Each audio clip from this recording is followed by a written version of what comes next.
Kindly subscribe this channel for more educational content. Annihilation of Caste by Dr. B.R. Ambedkar. Summary and analysis. Small diamond summary. Annihilation of Caste is a radical and foundational work written by Dr. B.R. Ambedkar in 1936.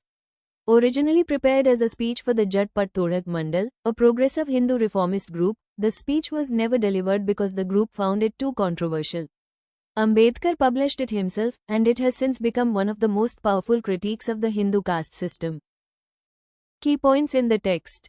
Rejection of Hindu orthodoxy. Ambedkar argues that Hinduism inherently supports caste discrimination, especially through the authority of Manusmriti, Vedas, and other scriptures. He criticizes Hindu reformers like Gandhi for trying to abolish untouchability while preserving the caste system, which he sees as hypocritical. Caste is a social evil. The caste system is based on heredity, which Ambedkar calls unnatural and unjust. He highlights how caste has stifled social mobility, unity, and human dignity, especially for Dalits, then called untouchables. Religion as the root of caste. Ambedkar points out that the religious basis of caste is a major obstacle to reform. He states that without discarding the authority of religious texts, caste cannot be annihilated. Call for radical reform. Ambedkar urges Dalits and others to abandon Hinduism if necessary to achieve equality. He advocates for the destruction of Brahminical dominance and religious hegemony.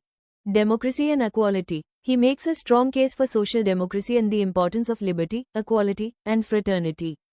According to Ambedkar, political reform without social reform is meaningless. Analysis 1. Philosophical and ethical standpoint. Ambedkar approaches the problem of caste not just as a political or economic issue, but as a moral and philosophical challenge. His demand is not for reform within Hinduism, but for a break from its core tenets if they uphold inequality. 2. Critique of Gandhi. His disagreement with Gandhi is crucial.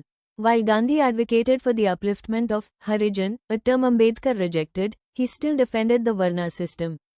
Ambedkar saw this as a superficial reform that failed to address the real problem, caste hierarchy. 3. Revolutionary tone. The text is militant, uncompromising, and revolutionary in tone. Ambedkar clearly states that the caste system must be annihilated, not reformed. This alienated moderate reformers but won him immense respect from marginalized communities. 4. Influence and legacy. This text laid the groundwork for Ambedkar's eventual conversion to Buddhism in 1956 and inspired generations of Dalit activists, scholars, and movements across India. It remains a cornerstone of anti-caste literature.